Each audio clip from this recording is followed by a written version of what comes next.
बिस्मिल्लाहिर्रहमानिर्रहीम, अस्सलाम वालेकुम। आप देख रहे हैं द बीनर सलीम शो। कुछ अहम खबरें हैं मेरे पास और कुछ बहुत अहम खबरें हैं मेरे पास। सबसे पहले तो अहम खबरें आपके सामने रख देती हूँ। वो ये है कि भाई जो डॉलर है वो 225 पे चला गया। और एक और बड़ी अहम खबर है वो ये है कि इमरान खान साहब जिस इम्पोर्टेड हुकूमत पर इम्पोर्टेड होने का तमगा सजाते रहते थे और ये बयानिया लोगों को दे रहे हैं, अभी भी दे रहे हैं, लगातार दे रहे हैं, और इसी बयानिए के साथ उन्होंने ज़िमनी इंतखाब भी जीता है। मैं आपको उसकी हकीकत भी बता दूं। वो ये है कि मुल्क में एक मौशी बहरान है, ये आप सब जानते हैं, लेकिन रेटिंग एजेंसी है फिच, उसने पाकिस्तान का जो आउटलुक है उसको मुस्तहकम से मनफी पर कर दिया है। भाई अगर ये इम्पोर्टेड हुकूमत होती तो एटलीस्ट फिच जो है वो पाकिस्तान की जो इकॉनमी के हवाले से उसका आउटलुक है उसको मुस्तहकम से मनफी पर ना करती। तो हालात तो कंट्रोल से बाहर जा रहे हैं इस मुत्तहिदा हुकूमत से भी, और इम्पोर्टेड हुकूमत भी ये नहीं है। वो अलग बात है कि जितने चाहे मर्जी इल्ज़ामात इमरान खान साहब लगाते रहें, लेकिन ये दो अहम खबरें मैंने आपके सामने रखनी थी और इसी से मैंने अपने वीलॉग का आगाज़ करना था। अब मैं बहुत अहम खबरें आपके सामने रखूँगी, लेकिन उसके लिए आपको लाइक करना है, सब्सक्राइब करना है, वीलॉग को एंड तक देखना है, सुनना है और आखिरी हिस्से को आपने समझने की भी कोशिश करनी है, क्योंकि आपके सामने मैं वो एक हाइपोथेटिकल सिनेरियो रखूँगी कि अगर ये सब कुछ जो अभी हो रहा है, अगर अप्रैल के अंदर कुछ और फैसला किया जाता तो आज ये सब कुछ जो हम देख रहे हैं ये ना होता, कुछ और होता। वो क्या होता उसके लिए ऑब्वियसली आपको वीलॉग के एंड तक वो सिनेरियो देखना पड़ेगा। लेकिन बीच में बहुत से अहम फैसले हैं जो मैंने आप तक पहुंचाने हैं। वो जो अहम फैसले हैं वो हमारे बड़ों ने किए हैं। कौन से बड़े हैं जी? ये पॉलिटिकल बड़े हैं हमारे जिन्होंने किए हैं। कौन से पॉलिटिकल बड़े? वो पॉलिटिकल बड़े जो कि मुत्तहिदा अपोजिशन में हैं। आप जानते हैं कि एक बैठक सजाई गई है और वो इसी वजह से सजाई गई थी after the pathetic loss in by elections जो कि पंजाब में हुए। आपको पता है 15 सीटें पाकिस्तान तहरीक इंसाफ ने ली हैं और जो बाकी 5 सीटें हैं वो ऑब्वियसली मुत्तहिदा, मतलब 4 उसमें से मुत्तहिदा हुकूमत को मिली है, 1 इंडिपेंडेंट है। सो 5 सीटें जो हैं वो पीटीआई को नहीं मिली और बाकी 15 सीटें जो हैं वो पीटीआई को मिली हैं। तो उसके बाद एक बड़ी हंगामी सी सूरत हाल होगी। मतलब पीएमएलएन के जो बेंचेस हैं उनमें एक खामोशी थी, पिन ड्रॉप साइलेंस जिसको कहते हैं, कि एक ही हो गया जी, मतलब ये कैसे हुआ, ये तो एक्सपेक्ट भी नहीं कर रहे थे।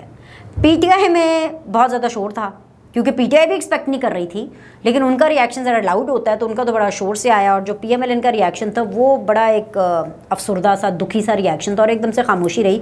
वो तो खैर मैंने कल अपने जो वीलॉग में आप लोग को बताया था, जो मेरा पिछला वीलॉग है उसमें भी मैंने आपको ये बताया था कि वो तो ख्वाजा साद रफ़ीक साहब सामने आए, उन्होंने एक बयानिया रखा, उसका एक अलग पहलू रखा, तो ज़रा कुछ हिम्मत बंदी। और फिर उसके बाद ज़ाहिर सी बात है मीटिंग का सिलसिला शुरू हो गया।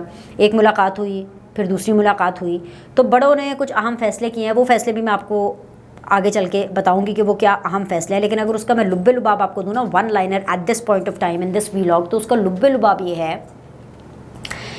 कि इमरान खान के लिए पसूड़ी पड़ने वाली है और इमरान खान के हवाले से पाकिस्तान तहरीक इंसाफ को तगड़ा मुकाबला देने के लिए इन सारे जो जितने भी हमारे बड़े हैं उन्होंने ये डिसाइड कर लिया है कि उन्होंने एक बहुत ही एग्रेसिव सियासत की तरफ जाना है। वो सियासत जो कि काफ़ी हद तक इमरान खान कर रहे हैं। लेकिन इमरान खान, ये मैं आपको पहले बता दूं कि जिस लेवल पर, जिस तरह का तूफ़ान बदतमीज़ी इमरान खान कर रहे हैं, उस लेवल पर तो ये मुत्तहिदा हुकूमत नहीं जा सकती। लेकिन उन्होंने बहुत ही इश्तियाल वाली जो सियासत है ना और एग्रेसिव सियासत करने का फ़ैसला किया है कि भाई हमने इनको ठोक कर जवाब देना है। और उसका सबसे पहला जो इमीडिएट रिएक्शन आया है वो ये आया है कि जो हमारे वज़ीर-ए-आज़म साहब हैं, शहबाज शरीफ साहब, उन्होंने हीट फील करते हुए ये बोला है कि भाई फ़ॉरेन फंडिंग का जो फ़ैसला है ना उसको जल्द अज जल्द लाने के लिए हम बिल्कुल इदारे के ऊपर दबाव डालेंगे कि भाई ये फ़ैसला जल्दी आना चाहिए। इसी तनाजुर में ख्वाजा साद रफ़ीक साहब ने फिर से मीडिया से गुफ्तगू की और उन्होंने बहुत सख्त बातें उनमें की। उन्होंने बहुत से ऐसे सवालात भी, अगर आप उनकी वो प्रेस कॉन्फ्रेंस गौर से देखें ना और गौर से सुने तो आपको पता चलेगा कि अंडरलाइन वो क्या है कि क्या वाकई जो न्यूट्रल्स हैं वो न्यूट्रल्स हो गए हैं, कौन रोक रहा है, किसने हाथ बांधे हुए हैं इस मुत्तहिदा हुकूमत के कि वो कोई कार्रवाई नहीं कर सकती इमरान खान के ख़िलाफ़, वो कोई सख्त किस्म का रद्द अमल नहीं दे सकती इमरान खान के ख़िलाफ़, या फिर ये इनका अपना अंदर का डर है जिसको ख्वाजा साद रफ़ीक साहब ने एक प्रेस कॉन्फ्रेंस के अंदर एक नया नैरेटिव देने की कोशिश की। नॉट टू फॉरगेट कि जब ख्वाजा साद रफ़ीक अपनी एक प्रेस कॉन्फ्रेंस करते हैं उसके बिल्कुल बाद में बयान आ रहे हैं भाई, मंसूब किए जा रहे हैं उन बयानात को जावेद लतीफ़ साहब से। पिछले वीलॉग में मैंने आपको बताया कि एक रोज़ पहले ही जावेद लतीफ़ ने ये बोला कि जो नवाज शरीफ साहब हैं उन्होंने जो बोया था उसका फल इमरान खान काट रहे हैं, यानी एंटी इस्टेब्लिशमेंट बयानिया पहले नवाज शरीफ का था, अब वो एंटी इस्टेब्लिशमेंट बयानिया नहीं रहा, अब वो एंटी इस्टेब्लिशमेंट बयानिया इमरान खान का हो गया। तो इसलिए भी देखें जी उनको वोट मिल गए और उन्होंने जीत लिए। जावेद लतीफ़ साहब का ये कहने का मतलब था। फिर अगले ही दिन मतलब रिसेंटली अब जो उनके तरफ से जो बयानात आए हैं, जो उन्होंने बातें की हैं जावेद लतीफ़ ने, उन्होंने कैटेगोरिकली ये बोला है कि भाई वो गिरफ़्तार नहीं कर सकते इमरान खान को। वो ये कह रहे हैं कि भाई अगर इमरान खान को गिरफ़्तार करने के लिए इजाज़त लेनी पड़ती है या किसी से पूछना पड़ता है या अगर गो अहेड नहीं है तो वो भी सोचने पर मजबूर हो जाते हैं कि भाई आखिर वो हुकूमत में करने क्या आए थे। तो यहाँ पे एक बहुत बड़ा सवाल है, वो सवाल ये है कि क्या वाकई इमरान खान को इस्टेब्लिशमेंट की कोई सपोर्ट नहीं है या क्या वाकई में जो न्यूट्रल्स है वो न्यूट्रल हो गए हैं। ये एक बहुत अहम सवाल है, इसके ऊपर हम बिल्कुल आगे चल के बात करेंगे। लेकिन वो जो मैंने आपको बहुत अहम खबरें देनी थी ना, जो बड़ों की बैठक हुई उस सिलसिले में ये जो अहम फैसले हुए वो तो खैर हुए।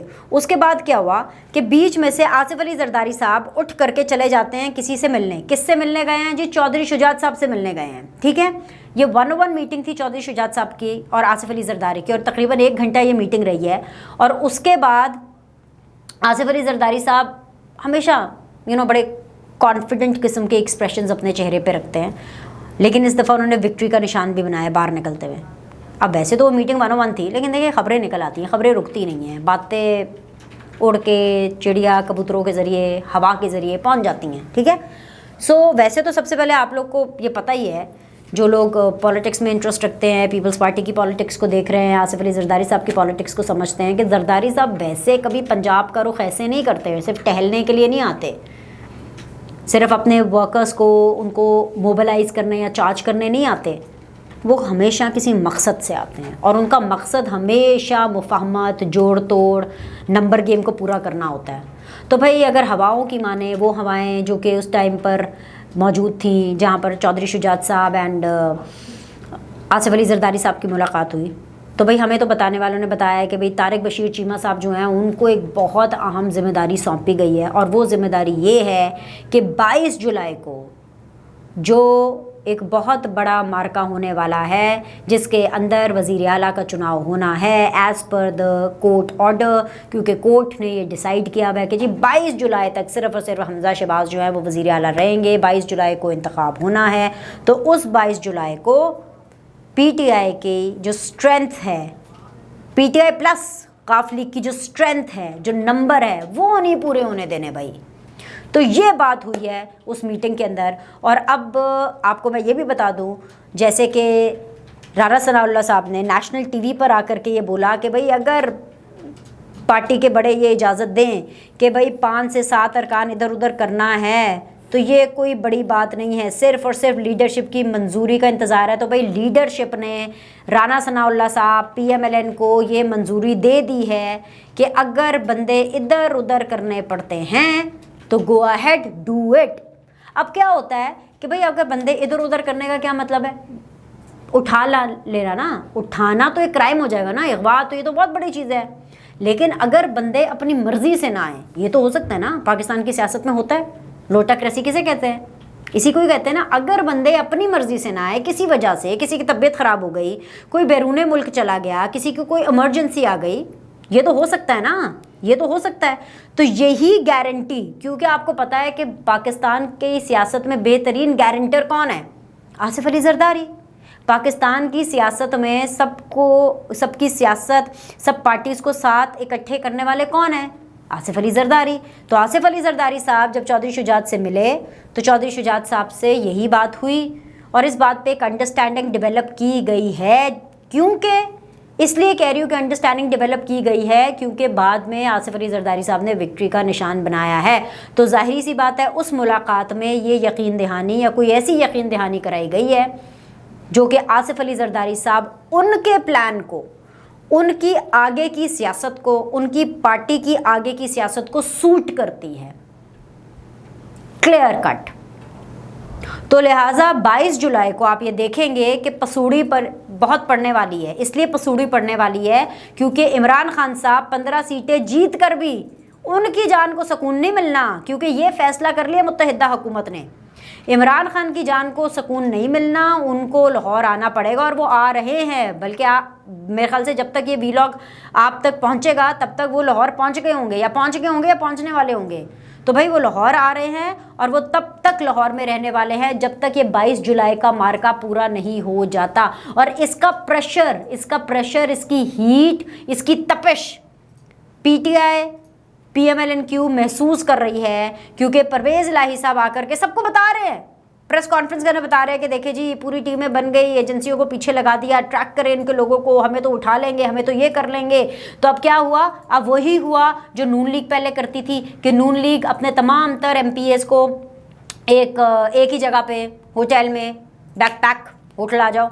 अब PTI ने भी और काफ लीग ने भी यही किया, अपने तमाम लोगों को उन्होंने होटल में बंद कर दिया, किसी को उन्होंने बाहर नहीं जाने देना और उन्होंने अपना नंबर इंश्योर करना, क्योंकि अपने बंदे पूरे करना तो उस पॉलिटिकल पार्टी की जिम्मेदारी है ना।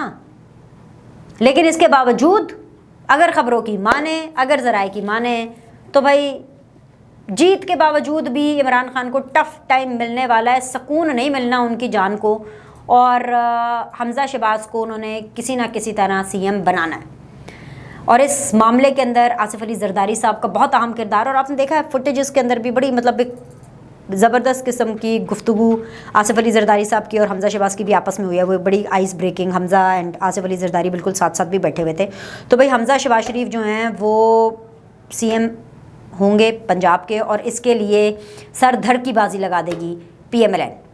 अच्छा वो सही है गलत है वो एक अलग डिबेट है, ये सिर्फ एक तज्जियाती वीलॉग नहीं है वो, इसलिए ये एक ख़बर और आगे क्या होने वाला है उस हवाले से ये मैं आपको वीलॉग दे रही हूँ। ये सही है या गलत है ये डिबेटेबल है, इसके ऊपर लंबे लंबे तज्जिए हो सकते हैं, बहुत लंबी बात हो सकती है, लेकिन समंदर को कूजे में बंद करते हुए अभी तक के जो मामलात हैं वो ये हैं। अब आते हैं उस तरफ, वो जो एक बड़ा सवाल है कि क्या न्यूट्रल हो गए हैं, क्या इस्टेब्लिशमेंट की पूरे तरीके से इन्वॉल्वमेंट सियासत के अंदर ख़त्म हो गई है? तो भाई इसका जवाब है ना। उसकी मैं आपको वजह बताती हूँ क्यों। उसकी वजह यह है कि इमरान खान को जितने लोग वोट कर रहे हैं मोस्टली वो रिटायर्ड अफसरान हैं मुख्तलिफ़ इदारों के, उनकी फैमिलीज़ हैं, इसमें तो कोई शक नहीं है। उनकी बहुत सी फैमिलीज़ हैं, बहुत से रिटायर्ड ऑफिसर्स हैं, सर्विसमैन हैं रिटायर्ड जो कि उनको सपोर्ट कर रहे हैं। दूसरी चीज़ ये है कि इमरान खान का जो टक्कर का मुकाबला चल रहा है ना, वो जो एक 36 का आंकड़ा चल रहा है, वो जो लड़ाइयाँ चल रही हैं, जो पंगे चल रहे हैं, वो इमरान खान साहब के चल रहे हैं हायर लेवल पे, इस चीफ से, उस चीफ से, X से, Y से, जो भी वो बोल रहे हैं, पूरे के पूरे इदारों से थोड़ी चल रहे हैं। इदारों के अंदर कहीं ना कहीं सपोर्ट है इमरान खान साहब की। सपोर्ट सिर्फ ये नहीं होती कि जी वो खान साहब को फ़ोन करें और अनब्लॉक कर दें या खान साहब उनको अनब्लॉक कर दें और सपोर्ट होगी। ये भी एक सपोर्ट का तरीका होता है कि आप ये देखते हैं कि आपके वोटर, आपके सपोर्टर कौन हैं। क्योंकि ऐसे में अगर जावेद लतीफ़ ये कह रहे हैं और अगर ख्वाजा साद रफ़ीक भी ये रिलक्टेंस शो कर रहे हैं कि वो खुलकर इस तरह से कार्रवाई नहीं कर पाते हैं, इजाज़त लेनी है, ये जो भी है या जो भी उनके मसाइल है जिस वजह से उनके हाथ बंधे में हैं। और मैं आपको ये भी बता दूं, ऑफ द रिकॉर्ड वैसे गुफ्तगू है, एक बहुत ही अहम वज़ीर की ऑफ द रिकॉर्ड गुफ्तगू है, क्योंकि वो ऑफ द रिकॉर्ड है इसलिए मैं यहाँ पे उनका नाम नहीं लूँगी। उन्होंने कैटेगोरिकली ये कहा है कि भाई वो इमरान खान को पक्के पाँव पर गिरफ्तार करना चाहते हैं और इमरान खान के ख़िलाफ़ जो भी वो कार्रवाई करेंगे वो पक्के पाँव पर करेंगे, क्योंकि ये ना हो कि हम इमरान खान के ऊपर हाथ डालें और हमारे जो सबूत हैं वो अदालतों की सीढ़ियाँ पहुँचने तक दम तोड़ दें या वीक हों या वीक प्रोसिक्यूशन हो। तो वो बिल्कुल इस मामले के अंदर ना अपनी तैयारी कर रहे हैं कि किस तरह पक्के पैरों के ऊपर उन्होंने इमरान खान को अरेस्ट करना है और किस तरीके से उन्होंने इमरान खान को ग्रिल करना है। तो ये एक बहुत इंपॉर्टेंट ख़बर है जो मैं आप तक पहुंचाना चाहती हूँ। इसके अलावा ये जो डिबेट हो रही है ना, इस्टेब्लिशमेंट की सपोर्ट है नहीं है, इसके ऊपर सवाल नून लीग के ऊपर और मुत्तहिदा हुकूमत के ऊपर भी उठते हैं। नून लीग के ऊपर इसलिए ज़्यादा क्योंकि नून लीग का बयानिया था वोट को इज्जत दो। आपने उस बयानिए को निस्तो नाबूद कर दिया, तबाह बर्बाद कर दिया भाई, क्योंकि आपके बेंचेस से आवाज़ें आ रही हैं, आप ही के बेंचेस से आवाज़ें आ रही हैं, आप ही लोग बताए जा रहे हैं कि हाय आप लोग कितने मजबूर, कितने बेबस हैं। हारा हुआ इमरान खान आप लोगों से कंट्रोल नहीं हो पाया, तो जीता हुआ इमरान खान जिसने 15 सीटें जीत रही हैं उसने क्या करना, वो तो चौड़े होके फिर रहे होंगे, समझ रहे हैं आप। तो भाई फिर आप क्या करने आए थे हुकूमत में, मुंह काला कराने आए थे अपना हुकूमत में। अगर आप कानून के हिसाब से कार्रवाई नहीं कर सकते, या आपको इजाज़तें लेने पड़ती हैं, या आपको देखना पड़ता है कि क्या करना है, तो की करन आए सो, अपनी तबाही अपनी बर्बादी करने के लिए आए थे। सियासत नहीं, हमने रियासत बचानी है, सियासत आपके हाथ से जा रही है। और जहाँ तक बात है रियासत की, पता नहीं उसके साथ भी आप क्या कर रहे हैं, उसकी तो मैंने आपको पहले खबरें बता दी हैं कि ये उनकी खबरें हो रही हैं। अब मसला ये है कि इमरान खान साहब को जो कहते हैं ना कि जी सपोर्ट है नहीं है, ये है वो है, भाई सपोर्ट इसलिए भी है ना कि वो जो फैज़ याबी की हवाएं आती हैं पेशावर से, खैबर पख्तूनख्वा से, बार बार वो वहाँ जाते हैं, तो वो भी तो सपोर्ट है ना, सपोर्ट है ना सपोर्ट, तो वो भी तो सपोर्ट है। लेकिन इस मामले में इमरान खान से सवाल कम और इनसे सवाल ज़्यादा किया जाएगा, ये पूरा सिनेरियो है। अब एक सिनेरियो और है जो हो सकता था, और वो सिनेरियो हो सकता था इसलिए यहाँ पर बताना ज़रूरी है क्योंकि फिर ना लोग पूछते हैं सारे लोग, अच्छा तो फिर क्या करें, मुल्क का क्या होता। जावेद लतीफ़ भी ये कह रहा है, PMLN वाले भी सारे ये कह रहे हैं, ख्वाजा साद रफ़ीक साहब भी यही फरमाते हैं, मिफ्ता इस्माइल साहब भी इसलिए मिफ्ता इस्माइल साहब को मैं यहाँ पे कोट कर रही हूँ क्योंकि भाई वो मईशतदान है, ही इज़ एन इकोनॉमिस्ट।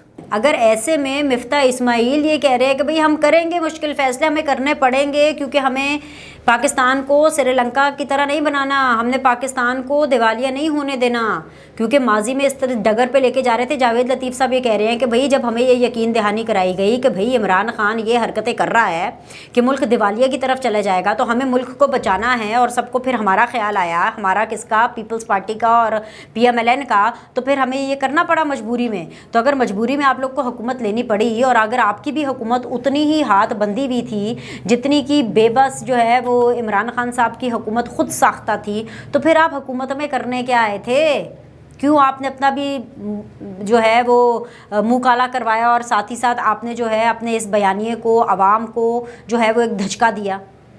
ये बात तो उनसे पूछनी पड़ेगी ना, क्योंकि भाई at the end of the day वो इस्टेब्लिशमेंट जिसको इमरान खान बुली कर रहे हैं, क्योंकि इमरान खान को पता है कि मैं इस्टेब्लिशमेंट को डराऊंगा, वो डर जाएंगे, वो बैक फुट पे चले जाएंगे, इसलिए क्योंकि इस्टेब्लिशमेंट के जितने भी जो करता धरता है, the movers and the shakers जिनको कहते हैं, जो फैसला साजी करते हैं, कोई भी मुतनाज़ा नहीं होना चाहता। ख़ास तौर पर ऐसे तौर पर जब आपके आर्मी चीफ की ऑलमोस्ट उनका टेन्योर पूरा होने वाला है, it's just round the corner, तो वो क्यों मुतनाज़ा होकर के अपनी जो पोजीशन है, अपनी डेजिग्नेशन है, उसको छोड़ना चाहेंगे? क्यों मुतनाज़ा हों? वो कोई नहीं होना चाहता। हर शख्स को अपनी इज़्ज़त बहुत प्यारी होती है, और हर शख्स जब अपने प्रोफेशन के आखिरी दिनों में होता है प्रोफेशनली, तो वो यही चाहता है कि जी वो इज़्ज़त के साथ सुरखरू हो करके अपने घर जाए। इमरान खान को ये फ़न बहुत अच्छे तरीके से आता है कि अगले बंदे की ऐसी की तैसी कैसे करनी है, उसको जलील कैसे करना है, उसको रुस्वा कैसे करना है, उसके साथ एक तूफ़ान बदतमीज़ी कैसे क्रिएट करनी है, ताकि उसको जलील करके, उसकी तौहीन करके आप उस शख्स को उसकी जगह पर रख सकते हैं। ऑपोजिशन के साथ भी इमरान खान साहब ने यही किया, यही करते आए हैं वो ऑपोजिशन के साथ। लेकिन अब ये तर्ज उनका इसलिए नहीं चलने वाला क्योंकि PMLN ने ये सोच लिया है कि अब वो इसका तगड़ा जवाब देंगे। अब वो सिनेरियो इस वीलॉग के आखिर में कि भाई आज हम जिस तरह से बात कर रहे हैं, आज है जी 20 जुलाई, ठीक है, और इनकी जो हुकूमत है इमरान खान की, वोट ऑफ नो कॉन्फिडेंस के नतीजे में अप्रैल में चली गई थी, यानी कि 9 अप्रैल को इन्होंने हुकूमत बनाई, मुत्तहिदा हुकूमत, PMLN, पाकिस्तान पीपल्स पार्टी और ये 10-11 जमातें जितनी भी हैं, इन्होंने मिलकर जब ये हुकूमत बनाई 9 अप्रैल को, तो भाई आप 10 अप्रैल, 11 अप्रैल, 12 अप्रैल को अगर इलेक्शन कॉल करते तो आज 20 जुलाई को बैठ करके हम बाय इलेक्शन ना डिस्कस कर रहे होते, हम जनरल इलेक्शन डिस्कस कर रहे होते। अब अप्रैल से लेकर के जुलाई तक कितने महीने बने? मई, जून, जुलाई, 3 महीने बने। इन 3 महीनों में एक निगरान सेटअप आता, वो निगरान सेटअप निगरानी करता, क्योंकि IMF की किस्त तो अभी तक नहीं आई है। अब पता चल रहा है कि जी वो अगस्त में आएगी। जुलाई में भी तो IMF की किस्त नहीं आई ना, जुलाई में भी IMF की किस्त नहीं आई। मामला था जी आर्मी चीफ की अपॉइंटमेंट का, चेंजिंग का, एक्सटेंशन का, जो भी मामला था वो आप इलेक्शन कॉल करके इलेक्शन में जा करके आप कर सकते थे, बिल्कुल कर सकते थे, 100% कर सकते थे। और उसके बाद आप लोग हुकूमत बनाते, क्योंकि अगर इलेक्शन होते 90 दिन के अंदर निगरान सेटअप होता और इलेक्शन होता तो किसने जीतना था? किसने जीतना था? बताएं मुझे किसने जीतना था? क्योंकि उस टाइम पर सारे by election anti establishment narrative रख करके PMLN जीत रही थी। PMLN ना जीतती, जाहिर सी बात है PMLN जीतती वो इलेक्शन।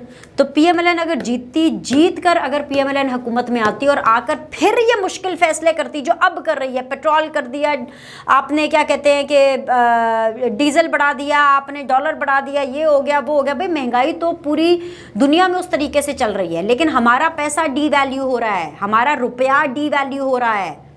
तो आप उस टाइम पर सियासत भी बचा लेते और रियासत भी बचा लेते।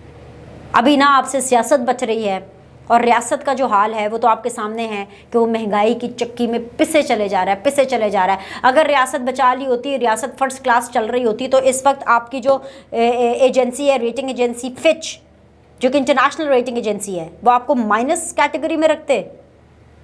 बताएं मुझे, वो आपको स्टेबिलिटी की कैटेगरी में रखते। तो स्टेबिलिटी का अभी तो कोई सीन है ही नहीं। और अगर मैं पंजाब की भी बात करूं, जो 22 जुलाई है उसमें तो पसूड़ी ही पड़ने वाली है, उसमें पसूड़ी ही पड़ने वाली है। और एंड पे मैं आपको ये बताऊं, ये जिस इस्टेब्लिशमेंट को न्यूट्रल होने के ताने मिल रहे हैं और जो इस्टेब्लिशमेंट अपनी तरफ से इंटरफेयर भी नहीं कर रही है, अपनी तरफ से अपने आप को सियासत से दूर रखना चाह रही है, अनकरीब उन्हीं को बैठ करके मीडिएशन करनी पड़ेगी, उन्हीं को बैठ करके ये मामला सॉल्व करना पड़ेगा। ये जो हालात है ना, ये उसी तरफ जा रहे हैं। कैसे? क्योंकि पंजाब के अंदर यही एनार्की रहनी है। इसके बंदे उन्होंने उठाने, उसके बंदे उन्होंने उठाने, मार धार ये वो। क्योंकि भाई PMLN ने नहीं छोड़ना पंजाब, ये मैं आपको खबर दे के जा रही हूँ। PMLN पंजाब नहीं छोड़ेगी, वो हर हालत में अपना CM लेकर आएगी। उसके लिए वो सर धर की बाजी लगाने के लिए तैयार है और लगा रही है। इसी के लिए ही सारे लोग जो हैं वो इस वक्त पंजाब में बराजमान है। तो ये है असल मुद्दा। तो भाई मसला ये है कि जो पॉलिटिकल पार्टीज़ हैं ना, उनको सियासी फ़ैसले अपने नज़रिए और अपने बयानिए को सामने रख कर करने चाहिए। ऐसे ही नहीं हवा में फ़ायर कर देने चाहिए, जैसे नून लीग ने हवा में फ़ायर करी है। यकीन दहानी कराई गई कि हाँ जी मुल्क श्रीलंका की तरह बन रहा, आपने हुकूमत बना ली और बंदी भी हुकूमत भी। ये कैसी हुकूमत है कि आप इमरान खान के ख़िलाफ़ सबूत होने के बावजूद कार्रवाई नहीं कर सकते? या वो हवाई फायरिंग जो इमरान खान करते हैं इस्टेब्लिशमेंट के ख़िलाफ़ करते हैं कि जी मैंने वीडियो बना ली है, मैंने पैगाम रिकॉर्ड करा लिया है, मैंने ये कर ली है, और फिर दूसरी तरफ आके दुहाइयाँ भी देते हैं। मतलब मुझे तो हंसी आती है कभी कभी, इमरान खान साहब के स्टेट ऑफ माइंड पर मुझे हंसी आती है कभी कभी। फिर आके दुहाइयाँ भी दे रहे होते हैं, यू टर्न अच्छे होते हैं भाई। इस्टेब्लिशमेंट को भी कह रहे हैं आप भी यू टर्न ले लें, आप ले लें, आप मेरा साथ दें, मैं सब कुछ ठीक कर दूंगा। मतलब कि अगर आपका साथ नहीं देगी इस्टेब्लिशमेंट, आप ऐसी की तैसी करेंगे, आप गालम गलोच करेंगे, आप तूफान बदतमीजी करेंगे। लेकिन अगर आपका साथ दे दिया इस्टेब्लिशमेंट ने, तब वो बहुत पाक साफ हो जाएगी, है गंगा में नहा जाएगी आपकी इस्टेब्लिशमेंट, है आप जमजम से नहा के आ जाएगी। आज के लिए इतना ही। अगले व्लॉग में आपसे मुलाकात करते हैं। बहुत बहुत शुक्रिया देखने के लिए द बीनर सलीम शो। लाइक करें, सब्सक्राइब करें। सी यू सून।